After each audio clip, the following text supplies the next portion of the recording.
Hello everyone and welcome to Victoria's Cantina. Today we're having a look at the Kenner Jurassic Park Stegosaurus from 1993. As we saw with the 1993 Triceratops yesterday, I'd like to give you a look here at the packaging. I've always really liked the Kenner packaging for the Jurassic Park line. It's very classic looking, it very much feels like Jurassic Park, and anytime I see this kind of coloring with the oranges and the yellows and the blacks, I'm kind of reminded of the Jurassic Park toy line. As you can see, the packaging is in somewhat rough condition, though I have had it in my possession for 22 years, so that isn't to be totally unexpected. The box has the Jurassic Park logo on the upper right. At the bottom it says Stegosaurus with whip action spiked tail. To the right of that you see the official JP mark, and it says that Stegosaurus is .07 or number 7 in the Jurassic Park toy lineup. Top of the box says removable dino damage wound included with a little picture.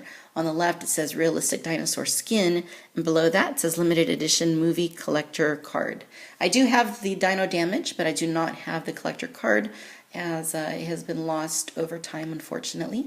And as we saw with the Triceratops, the back of the Stegosaurus box has a very nice picture there. It was really cool of Kenner to make dioramas with their toys and take photos of them and then display those in the back of the box. Really cool diorama. I have to wonder, where are these dioramas in the year 2015? You also get a look at other items available in the Kenner Jurassic Park dinosaur lineup. And one thing of interest is that you will see that the Tyrannosaurus on the bottom in the center is red. On the back of the Triceratops' box, it was the brown, more movie-like T-Rex. Top of the box gives you a look at the toy once again, and basically repeats all the information that the front of the box says. On the bottom, same exact thing, but we do get the proof of purchase for Stegosaurus, and then the detailed Kenner information like their address and such. 1993, made in China, collector card made in Hong Kong. The side gives you a different angle on the Stegosaurus, as does the other side right there. Alright you guys, and here is the Stegosaurus toy out of the box. As you can see, it's a very pretty dinosaur. I really like the color combination here. Basically you have something like a darker, almost like a seaweed kind of green mixed with a more light minty kind of green, and it's a very nice color scheme and I like it quite a bit. Now of course Stegosaurus never really looked like this.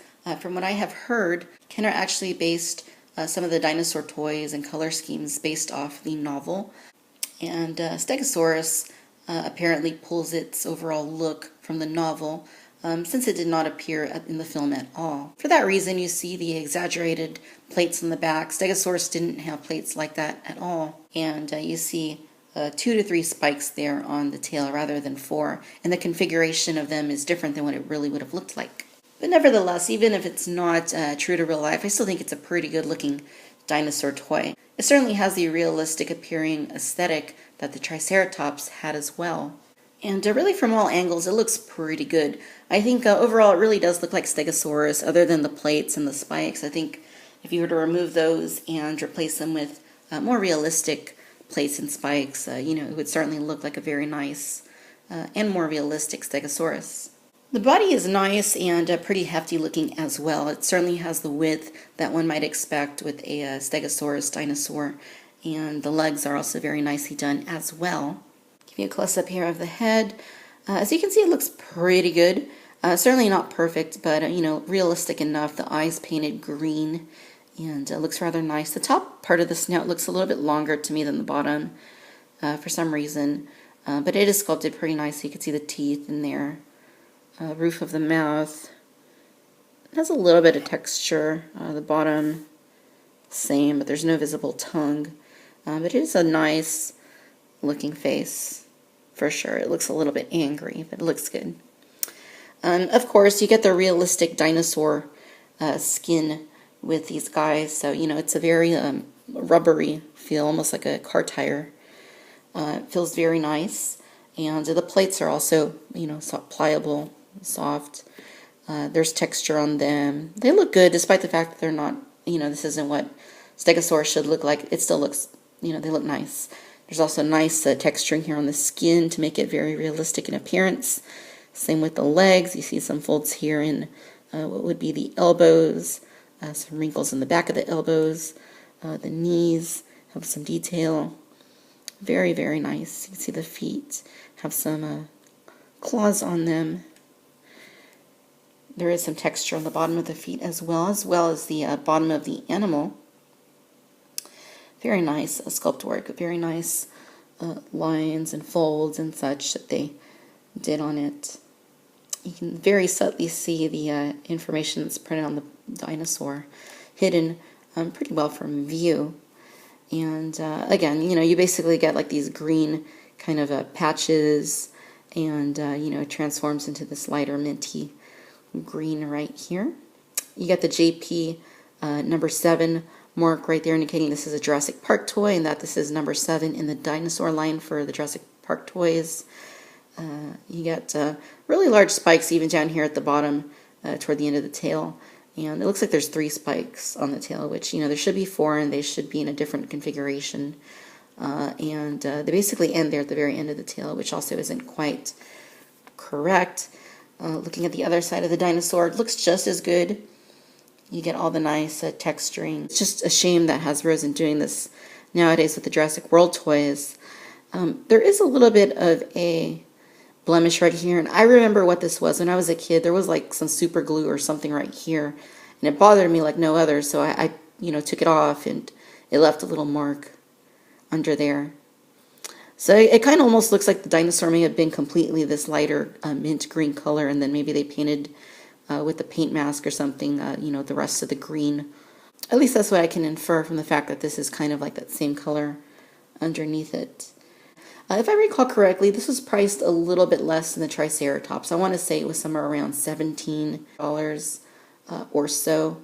I do have the dino damage in place there, and like with Triceratops, there's a little bit of a notch there. You kind of just pull it back and reveal the inside of the dinosaur, and it's pretty detailed. You could see all the muscle tissue right there on the side as well as a bone. It is pretty gruesome, but it actually looks pretty decent compared to the near dinosaurs. The dino damage right here is essentially just a little piece of rubber meant to feel like flesh, and it's detailed quite nicely. And to get it placed back in there, we are simply going to replace it. This one is a little bit harder to get in than the Triceratops. It's a little bit larger for the hole, but it goes in quite nicely. Now you will recall that the box said with whip action spiked tail, and this isn't a remarkable feature by any means, but since the tail is rubbery and pretty pliable, basically you just go like that. You just pull back and let go. It's not really as cool a feature as what the Triceratops had, and it'd be cooler if there was like a button you could press that would make it move back and forth, but it is what it is. It's pretty well hidden except for the glue. I think it's kind of maybe come a little bit loose here over the years, and you can kind of, when you pull it back, see that a little bit, but nothing a little bit of glue probably wouldn't be able to fix. But still cool that you can do something with it in terms of play value. All right, ladies and gentlemen, so there you have it. This is the Kenner Jurassic Park Stegosaurus. This 1993 toy on the whole holds up pretty well, even though it isn't very true to real life or even true to the appearance of this dinosaur in the Lost World Jurassic Park. It's still a pretty nice looking toy. It's very realistic, and I think that's the biggest thing it has going for it. Of course, the plates on it aren't very realistic, nor are the spikes on the tail, but it still has that realistic Jurassic Park toy look and feel to it. The sculpt on it is quite nice. It's very textured, looks quite good. Coloring on it, I think, is also very nice. Absolutely love the soft, realistic dinosaur feel skin that it has, and the dino damage is also quite cool. Alright, you guys, I hope you enjoyed this video, taking a look back at Kenner's old Jurassic Park 1993 Stegosaurus toy. Stay tuned, because in our next video, we will be having a look back at the Kenner Jurassic Park electronic Tyrannosaurus Rex. As always, I want to thank you for watching Victoria's Cantina. Until next time, bye-bye.